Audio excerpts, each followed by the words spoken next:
Last video में class 10 chapter 1 रासायनिक अभिक्रिया एवं समीकरण में हमने पार्ट 6 तक कंप्लीट कर लिया था, जिसमें हमने एक्सरसाइज के 5 क्वेश्चन पूरे कर लिए थे। आज की इस वीडियो में उसके आगे शुरू करेंगे, तो चलिए वीडियो शुरू करते हैं। एक्सरसाइज का क्वेश्चन नंबर 6 से निम्न रासायनिक समीकरणों को संतुलित कीजिए। क्वेश्चन नंबर 6 में 4 ऑप्शन दिए हैं, जिनमें से हर एक में एक समीकरण दी है और इस समीकरण को संतुलित करना है। ठीक है ना। 6 क्वेश्चन का ऑप्शन ए में जो समीकरण दी है वो है HNO3 प्लस CaOH का whole twice is equal to CaNO3 का होल ट्वाइस प्लस H2O। ये फर्स्ट समीकरण है जिसको हमें संतुलित करना है। तो जब हमें किसी भी समीकरण को संतुलित करना होता है तो सबसे पहले दोनों साइड नंबर ऑफ एलिमेंट्स, तत्वों की संख्या देख लेते हैं।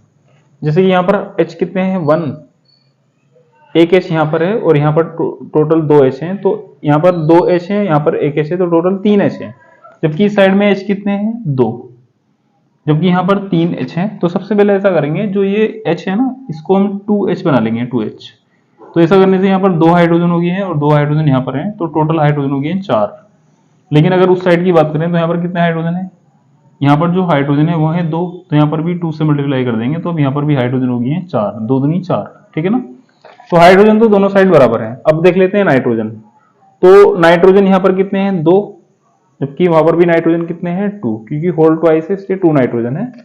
तो नाइट्रोजन भी दोनों साइड बराबर है। अब ऑक्सीजन चेक कर लेते हैं। तो यहाँ पर जो ऑक्सीजन है वो है 2 तिया 6, 3 ऑक्सीजन यहाँ पर है, 2 से मल्टीप्लाई करने पर 2 तिया 6 ऑक्सीजन हो गए हैं। जबकि यहाँ पर कितने ऑक्सीजन है, 2, क्योंकि होल ट्वाइस है तो 2 ऑक्सीजन है। तो 6 और 2 कितने हो जाएंगे, टोटल 8। इस साइड में 8 ऑक्सीजन है। उधर देख लेते हैं उधर कितने ऑक्सीजन है। यहाँ 3 ऑक्सीजन है, क्योंकि होल ट्वाइस है तो 3 दूनी 6 ऑक्सीजन हो गई है। जबकि यहाँ पर 1 ऑक्सीजन था, 2 से मल्टीप्लाई करने पर 2 ऑक्सीजन हो गए हैं, तो 2 ऑक्सीजन ये हो गए हैं और 3 दूनी 6 ऑक्सीजन ये हो गए हैं, तो 6 और 2 8। तो ऑक्सीजन भी दोनों साइड में 8 है। अब इसके बाद नेक्स्ट एलिमेंट है Ca। यहाँ पर एक Ca है, यहाँ पर भी एक Ca है।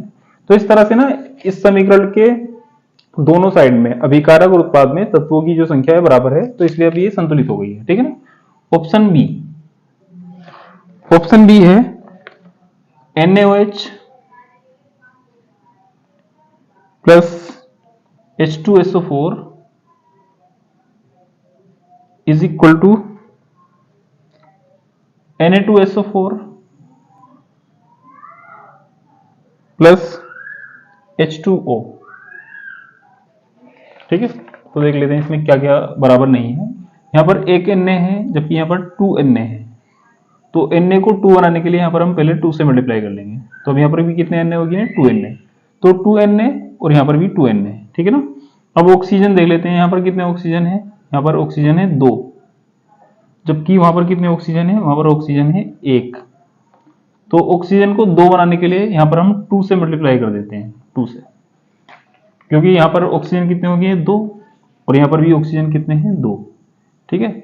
अब इसके बाद नेक्स्ट जो एलिमेंट है वो है हाइड्रोजन। जैसे कि यहाँ पर कितने हाइड्रोजन है, 2 H हैं, एक H था, 2 से मल्टीप्लाई करने पर 2 H हो गए हैं।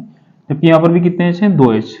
तो 2 H और 2 H 4 H, और यहाँ पर हम 2 से मल्टीप्लाई कर रहे हैं तो 2 दूनी 4 H, तो यहाँ पर भी H 4 हो गए हैं। SO4, वैसे तो SO4 में S और O दो अलग अलग तत्व हैं, लेकिन पूरे SO4 को एक साथ काउंट करते हैं। यहाँ पर एक SO4 है और यहाँ पर भी एक SO4 है, तो इसका मतलब इन दोनों, इस समीकरण के दोनों साइड में सारी चीजें बराबर है। 2 सोडियम, यहाँ पर भी 2 सोडियम, 2 ऑक्सीजन और यहाँ पर भी 2 oxygen, 2 hydrogen plus 2 hydrogen 4 hydrogen, 2 से मल्टीप्लाई करने पर 2 दूनी 4 हाइड्रोजन, एक SO4 और एक SO4, सब कुछ बराबर है। ठीक है ना। ऑप्शन सी है NaCl plus AgNO3 is equal to AgCl plus NaNO3। ठीक है। तो देख लेते हैं इसमें क्या बराबर नहीं है। जैसे कि यहाँ पर एक Na है, वहां पर भी एक ही Na है, यहाँ एक Cl है, इस साइड में भी एक Cl है, एक Ag, वहां पर भी एक Ag है, एक NO3 और यहाँ पर भी एक NO3 है। तो ये समीकरण पहले से ही संतुलित है, हमें इसे संतुलित करने की आवश्यकता नहीं है। ठीक है ना। इसके बाद ऑप्शन डी है BaCl Cl2 plus H2SO4 is equal to BaSO4 plus HCl। ठीक है, अब देख लेते हैं इसमें क्या क्या बराबर नहीं है। जैसे कि यहाँ पर Ba, एक Ba है, यहाँ पर भी एक Ba है, दो Cl है, यहाँ पर Cl2 है तो दो Cl, जबकि वहां पर एक Cl है, तो Cl को दो बनाने के लिए हम 2 से मल्टीप्लाई कर लेंगे, तो अब यहाँ पर दो Cl हो गए हैं, क्योंकि यहाँ पर भी दो Cl है। H, यहाँ पर H है 2, और यहाँ पर भी H कितने हो गए हैं, 2 से मल्टीप्लाई करने पर 2H हो गए, मीन्स 2H हो गई यहाँ पर भी। यहाँ पर एक SO4 है और यहाँ पर भी एक SO4 है, तो अब इस समीकरण में दोनों साइड की सारी चीजें बराबर बराबर है। ठीक है ना।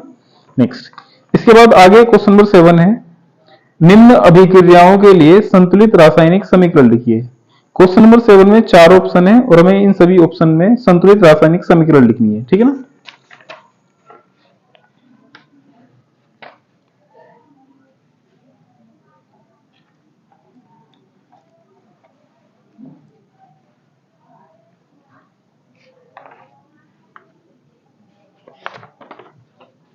क्वेश्चन नंबर 7 का ऑप्शन ए है कैल्शियम हाइड्रोक्साइड।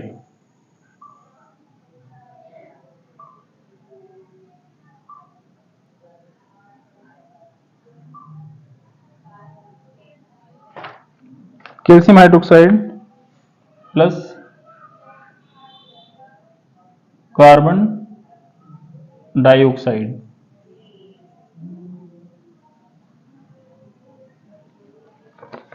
एरो के आगे लिखा है कैल्शियम कार्बोनेट,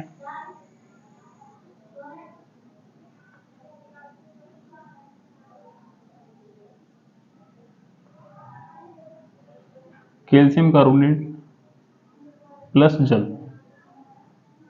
तो ये फर्स्ट ऑप्शन है।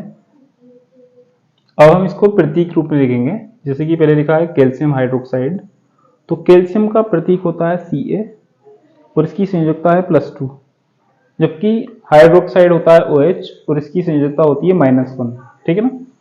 तो कैल्शियम होता है Ca और संयोजकता +2, जबकि हाइड्रोक्साइड होता है OH और संयोजकता -1। तो Ca की संयोजकता +2 है और OH की संयोजकता -1 है, क्रॉस करेंगे तो Ca हो जाएंगे 1, OH कितने हो जाएंगे 2, तो इसको लिखेंगे CaOH का होल ट्वाइस। आगे लिखा है कार्बन डाइऑक्साइड, तो कार्बन क्या होता है C, ऑक्साइड क्या होता है O, जबकि डाई के लिए क्या लिखेंगे 2, तो ये हो जाएगा CO2। तो कैल्शियम हाइड्रोक्साइड होता है CaOH का होल ट्वाइस, जबकि कार्बन डाइऑक्साइड होता है CO2। आगे लिखा है कैल्शियम कार्बोनेट, तो कैल्शियम कार्बोनेट में कैल्शियम हो गया Ca।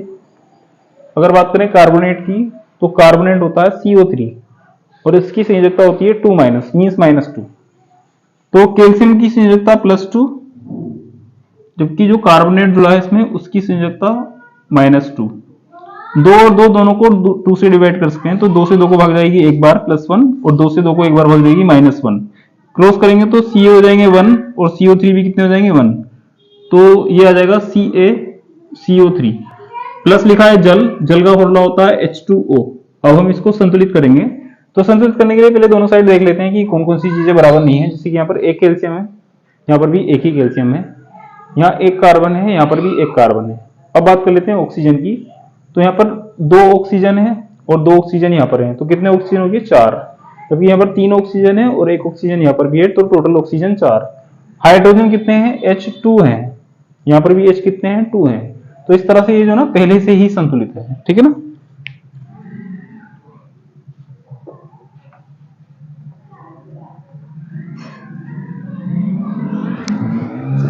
Next option B, option B है zinc plus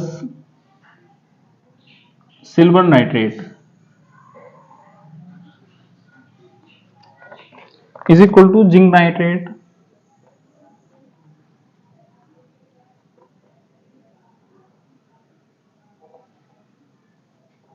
nitrate plus silver.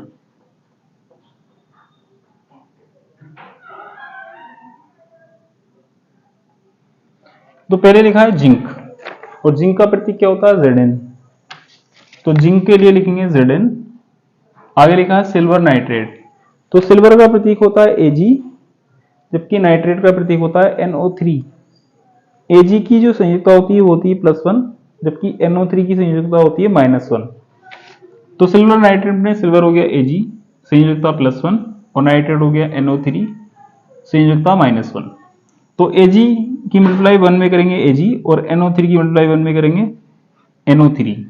तो इसको मिलाकर लिखेंगे तो ये हो जाएगा Ag NO3, Ag1 NO3 1, ठीक है ना। आगे नेक्स्ट, आगे लिखा है जिंक नाइट्रेट। तो जिंक क्या है Zn, जबकि नाइट्रेट क्या होता है NO3। जिंक की जो संयुक्ता होती है वो होती है +2, तो जिंक के लिए लिखेंगे +2, जबकि नाइट्रेट क्या होता है, नाइट्रेट होता है NO3 और इसकी संयुक्ता होती है -1। क्रॉस करेंगे तो Zn कितने हो जाएंगे 1, जबकि NO3 कितने हो जाएंगे 2। तो Zn NO3 का होल ट्वाइस। इसके बाद नेक्स्ट है सिल्वर। तो सिल्वर क्या होता है Ag, तो सिल्वर के स्थान पर लिखेंगे Ag। अब इसे संतुलित कर लेते हैं। तो यहाँ पर एक Zn है, वहां पर भी एक Zn है, यहाँ पर एक Ag है, वहां पर भी एक Ag है, यहाँ पर NO3 है 1, जबकि यहाँ पर NO3 है 2। तो NO3 को 2 बनाने के लिए यहाँ पर 2 से मल्टीप्लाई कर लेंगे। यहाँ पर Ag भी कितने हो गए 2 Ag, तो यहाँ पर Ag को 2 बनाने के लिए 2 से मल्टीप्लाई करेंगे। अब इस तरह से दोनों साइड की चीजें बराबर है, ठीक है ना। Next option C, option C है aluminium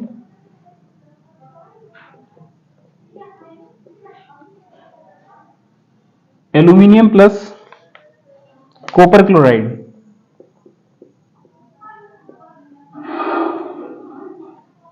aluminium plus copper chloride equal aluminium chloride plus copper. तो एल्यूमिनियम क्लोराइड प्लस कॉपर, ठीक है।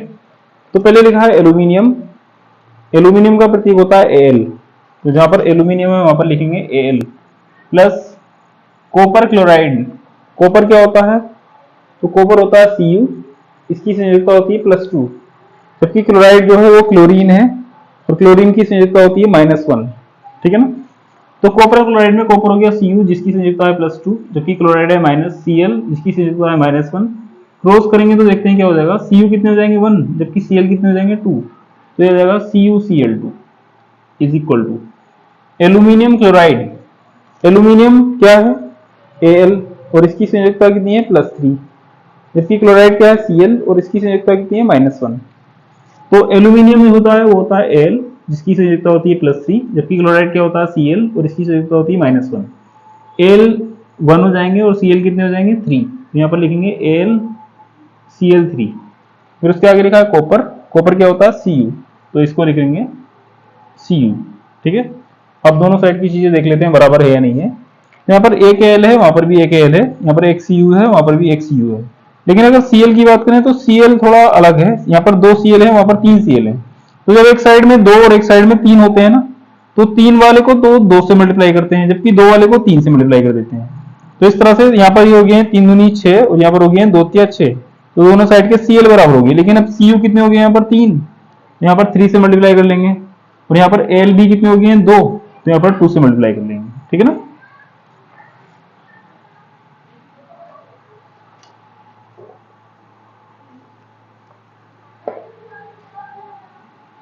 नेक्स्ट, इसके बाद ऑप्शन डी है barium chloride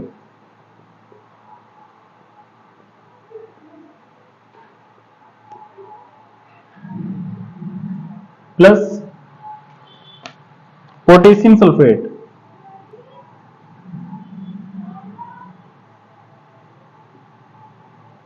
potassium sulphate is equal to barium sulphate plus potassium chloride is equal to barium sulphate plus potassium chloride.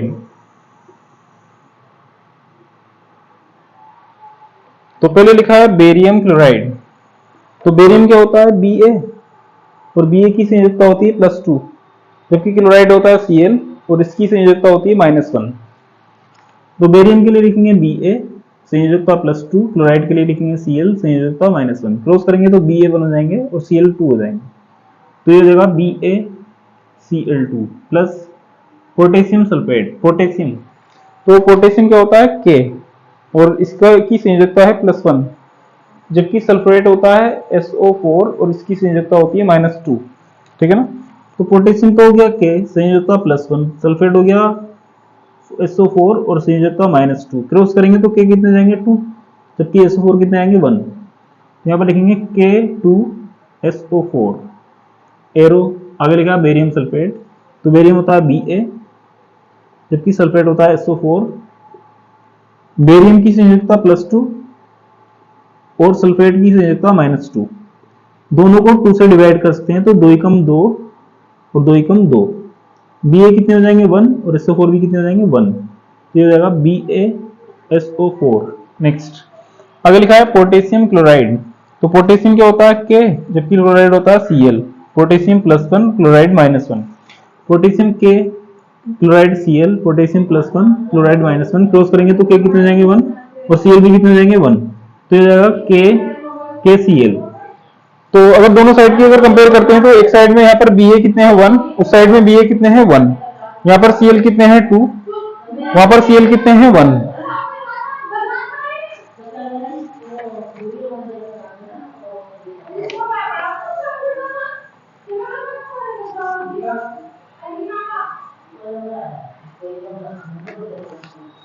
अब इसे संतुलित कर लेते हैं, तो देख लेते हैं यहाँ पर Ba है 1, वहां पर भी Ba है 1, यहाँ पर Cl कितने हैं 2, जबकि यहाँ पर Cl कितने हैं 1, तो 1 को 2 बनाने के लिए यहाँ पर 2 से मल्टीप्लाई कर लेंगे, तो अब यहाँ पर Cl कितने हो गए हैं 2, पोटेशियम भी कितने हो गए यहाँ पर 2 और यहाँ पर पोटेशियम कितने हैं 2, तो पोटेशियम दोनों साइड बराबर है, यहाँ पर SO4 1 है और यहाँ पर भी SO4 1 है, तो दोनों साइड जो है अभिकारक और उत्पाद बराबर है, ठीक है ना।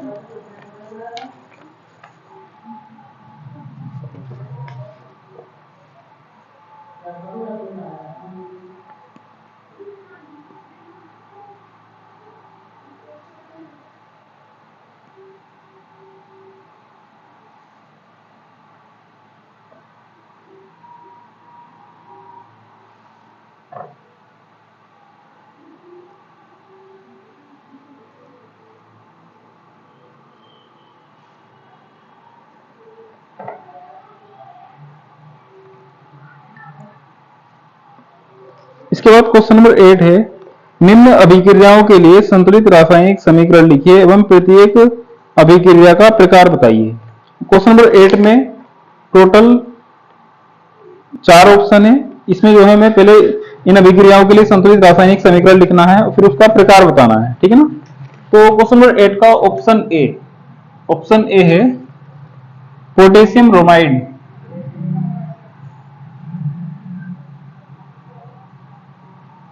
Potassium bromide plus barium iodide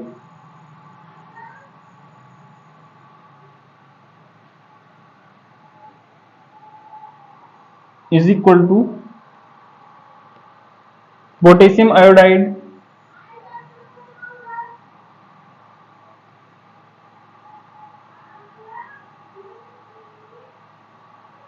plus barium bromide.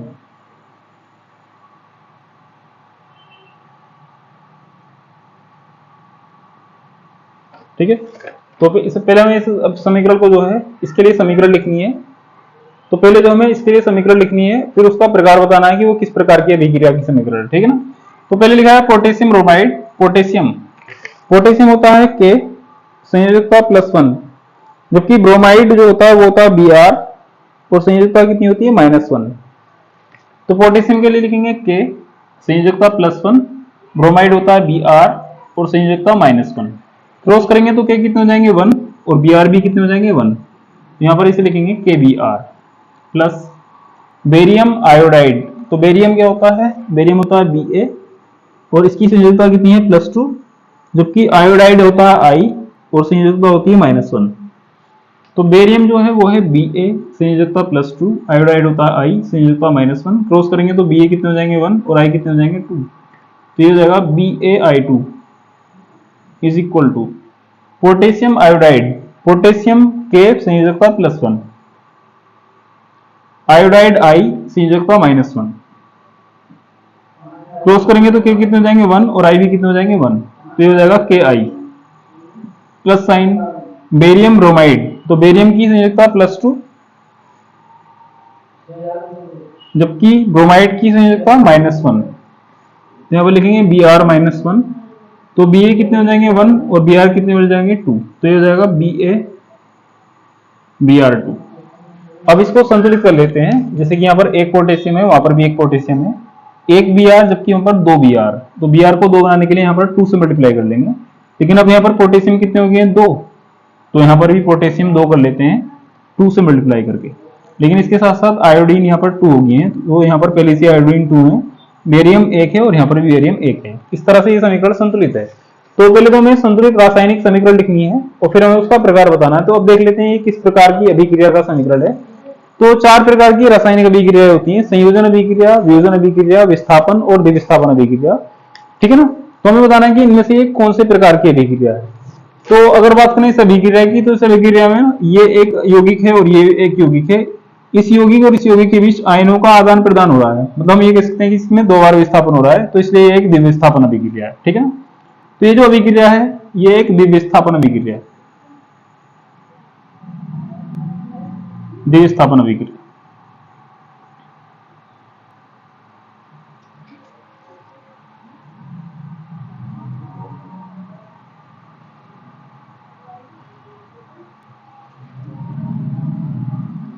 Next, इसके बाद ऑप्शन बी है zinc carbonate is equal to zinc oxide plus carbon dioxide, zinc oxide plus carbon dioxide.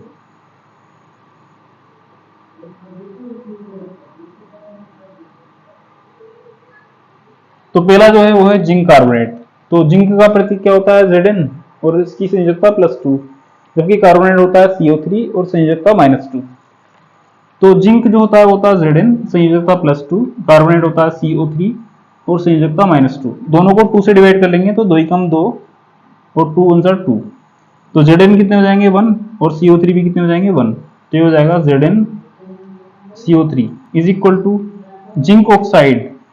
तो जिंक क्या है Zn और संयोजकता +2, जबकि ऑक्साइड जो होता है वो होता है O और O की संयोजकता होती है -2, तो -2 सोल्व करेंगे तो 2 × 2 और 2 × 2, Zn कितने हो जाएंगे 1 और ऑक्सीजन भी कितने हो जाएंगे 1, तो ये हो जाएगा ZnO plus sign carbon dioxide, तो कार्बन डाइऑक्साइड होता है हमेशा CO2। अब पहले इसको संतुलित कर लेते हैं। तो यहाँ पर जिंक 1 है, यहाँ पर भी जिंक 1 है, कार्बन 1 है, यहाँ पर भी कार्बन 1 है, ऑक्सीजन यहाँ 3 है, यहाँ पर भी 1 और 2 3 ऑक्सीजन है। तो इस तरह से समीकरण संतुलित है। अगर बात करें इसके प्रकार की, किस प्रकार की अभिक्रिया है, तो इस अभिक्रिया में ना जिंक कार्बोनेट जो है टूट रहा है एक से अधिक उत्पादों में, और एक ऐसी रासायनिक समीकरण जिसमें कोई एक अभिकारक टूटता है एक से अधिक उत्पादों में, तो उसको कहते हैं वियोजन अभिक्रिया। तो ये एक वियोजन अभिक्रिया है, वियोजन अभिक्रिया।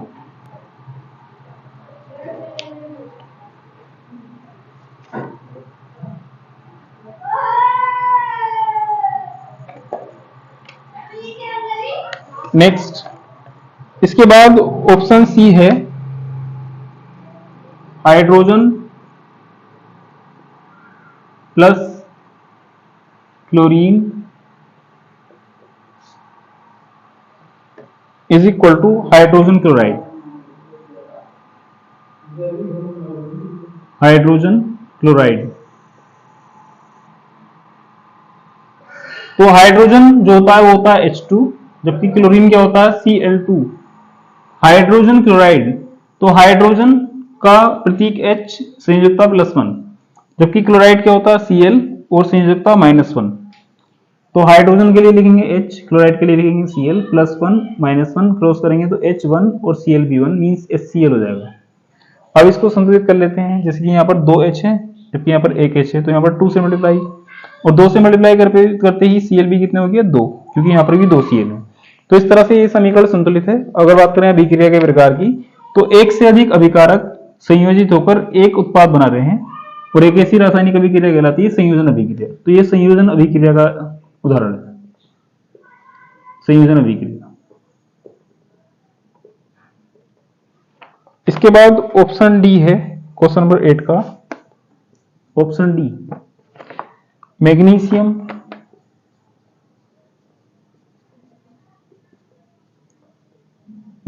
प्लस हाइड्रोक्लोरिक अम्ल, हाइड्रोक्लोरिक अम्ल is equal to magnesium chloride plus hydrogen. Magnesium chloride plus hydrogen. तो पहले लिखा है मैग्नीशियम, मैग्नीशियम होता है Mg, तो मैग्नीशियम के लिए लिखेंगे Mg। फिर आगे लिखा है हाइड्रोक्लोरिक अम्ल, hydro means hydrogen, chloric means Cl, तो ये हाइड्रोक्लोरिक अम्ल है। उसके बाद मैग्नीशियम क्लोराइड, तो मैग्नीशियम होता है Mg जबकि क्लोराइड होता है Cl। मैग्नीशियम की संयोजकता होती है +2 और क्लोराइड की होती है -1। तो यहाँ पर लिखेंगे +2, यहाँ पर लिखेंगे -1, क्रॉस करेंगे तो Cl2 हो जाएंगे, जबकि Mg कितने रहेंगे 1। तो Mg1 Cl2 means MgCl2 plus hydrogen, तो हाइड्रोजन के लिए आएगा H2। अब इसको संतुलित कर लेते हैं, तो यहाँ पर एक Mg है, वहां पर भी एक Mg है, संतुलित है। यहाँ पर एक H है, वहां पर 2 H है, तो यहाँ पर हम 2 से मल्टीप्लाई कर लेंगे, तो अब यहाँ पर Cl भी 2 हो गए हैं क्योंकि यहाँ पर भी 2 Cl है, तो समीकरण संतुलित है। अगर बात करें अभिक्रिया के प्रकार की, तो जब कोई एक अभिकारक किसी दूसरे अभिकारक का कुछ भाग विस्थापित करके उसका स्थान ग्रहण कर लेता है तो इसे कहते हैं विस्थापन अभिक्रिया। तो ये जो ना एक विस्थापन अभिक्रिया का उदाहरण है, विस्थापन अभिक्रिया।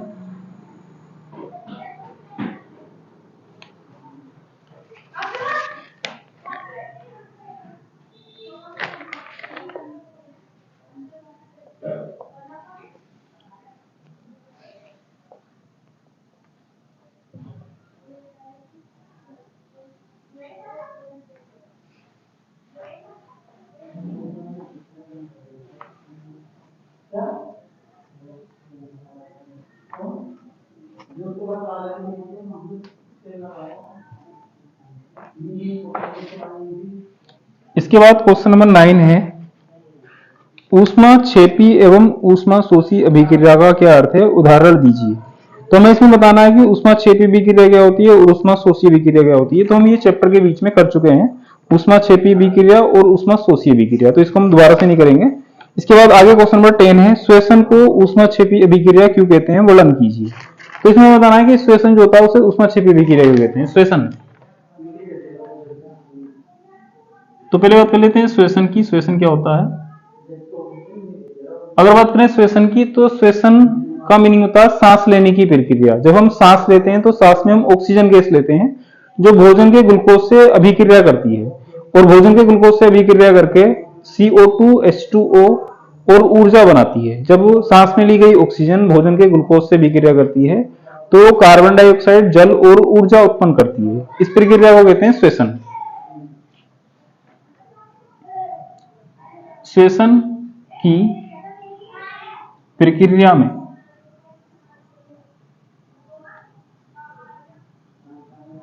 सांस में ली गई ऑक्सीजन, सांस में ली गई ऑक्सीजन भोजन के पाचन से, भोजन के पाचन से प्राप्त, भोजन के पाचन से प्राप्त ग्लूकोज से अभिक्रिया करके, अभिक्रिया करके CO2, जल तथा ऊर्जा उत्पन्न करती है।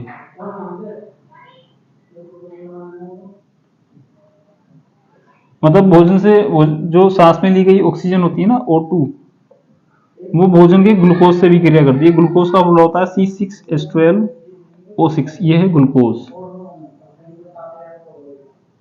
तो जब सांस में ली गई ऑक्सीजन भोजन के ग्लूकोज से भी क्रिया करती है तो बनता है CO2 और H2O प्लस ऊर्जा बनती है एनर्जी।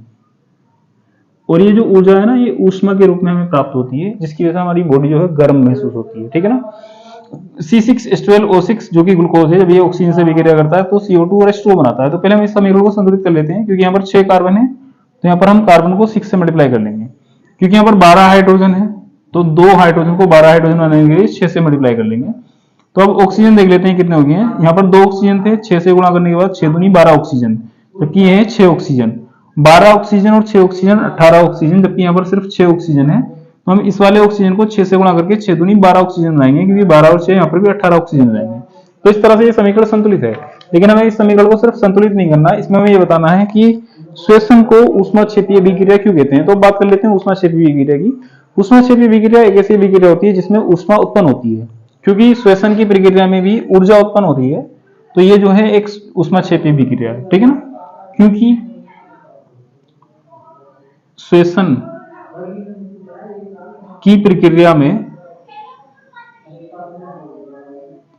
श्वसन की प्रक्रिया में ऊर्जा उत्पन्न होती है, अतः यह एक ऊष्माक्षेपी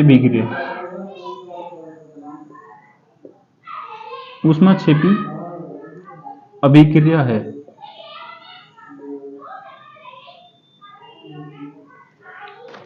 इस वीडियो में बस हम इतना ही करेंगे। आई होप कि आपको सब कुछ समझ में आया होगा। अगर इस वीडियो में किसी भी क्वेश्चन में कोई कंफ्यूजन रहा हो तो कमेंट बॉक्स में कमेंट कर सकते हैं। Thank you.